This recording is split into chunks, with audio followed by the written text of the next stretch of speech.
ఇకపోతే మా బంగారు కొండ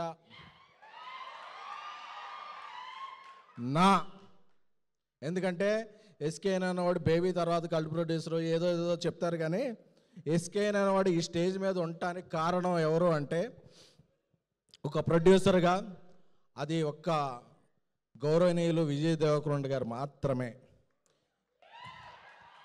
ఎందుకంటే ఎంటైర్ ఫిల్మ్ లీక్ అయిపోయాక ఈ సినిమాని అందరూ ఓటీటీకి ఇచ్చేద్దాం అది ఇది అని చెప్తున్నప్పుడు కూడా ఈ సినిమా ఎస్కేఎన్ కష్టపడ్డాడు, రాహుల్ కష్టపడ్డాడు.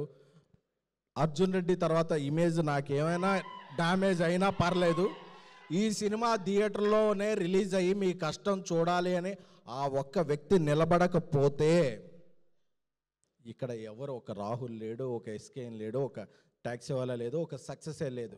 సో మనిషికి వాల్యూ ఇచ్చి, మనిషి చేసే హార్డ్ వర్క్కి వాల్యూ ఇచ్చే టాలీవుడ్ అనే కింగ్డమ్కి అన్డిస్ప్యూటెడ్ ప్రిన్స్ ఎవరైనా ఉన్నారంటే అది విజయ్ దేవరకొండ మాత్రమే. చెప్తున్నా to my fellow rowdies, prince అప్పుడప్పుడు అజ్ఞాతంలో ఉండొచ్చు, కనిపించకపోవచ్చు, అలా ఉండొచ్చు, but prince is a prince.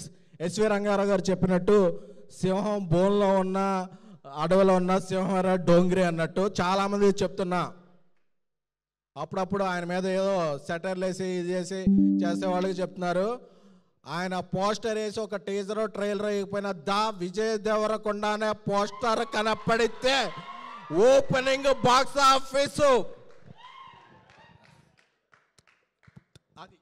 అది కొంచెం అది మీమ్స్లో మీరు పూరించుకోవచ్చు. అదే విజయ్ దేవరకొండ అంటే దా విజయ దేవరకొండ. ఆయన లైనప్ ఏంటో నాకు తెలుసు, ఆ లైనప్కి ఆయన పడే కష్టం ఏంటో తెలుసు. ఒక 6 నెలలు 9 నెలల్లో box office shake shake shake చేస్తాడు. ఎందుకంటే ఒకసారి కొడితే ఫ్లోక్ అంటారు, 2 సార్లు కొడితే ఫేక్ అంటారు, కానీ 3 సార్లు కొట్టి ఇండస్ట్రీ షేక్ చేసిన హీరో ఎవరైనా ఉంటే దట్ ఈస్ విజయ్ దేవరకొండ. ఈరోజు ఆయన ఈ ఫంక్షన్కి ఎందుకు వచ్చారో తెలుసా? గీతా గోవిందం అనే సినిమా ఆయన కెరీర్లో ఒక బిగ్గెస్ట్ బ్లాక్ బస్టర్ ఇచ్చిన అల్లు అరవింద్ గారి కోసం, అలాగే ఒక సినిమాని నమ్మి ట్రావెల్ చేసిన రాహుల్ రవీంద్రన్ గారి కోసం, అలాగే ఆయన తమ్ముడితో పనిచేసిన ధీరజ్ విద్యా గారి కోసం, అందరి కోసం వచ్చారు తప్ప ఆయన ఏదైనా సినిమాకి వెళ్ళాలంటే ఇది ఏంటి అని చూసుకోరు. ఎవరు పిలిచినా ఆయన ట్రైలర్ లాంచ్ చేస్తారు, టీజర్ లాంచ్ చేస్తారు, ఆ సినిమా ఉంటారు. Is the self made man, self made star. Thank you. Thank you SKN గారు.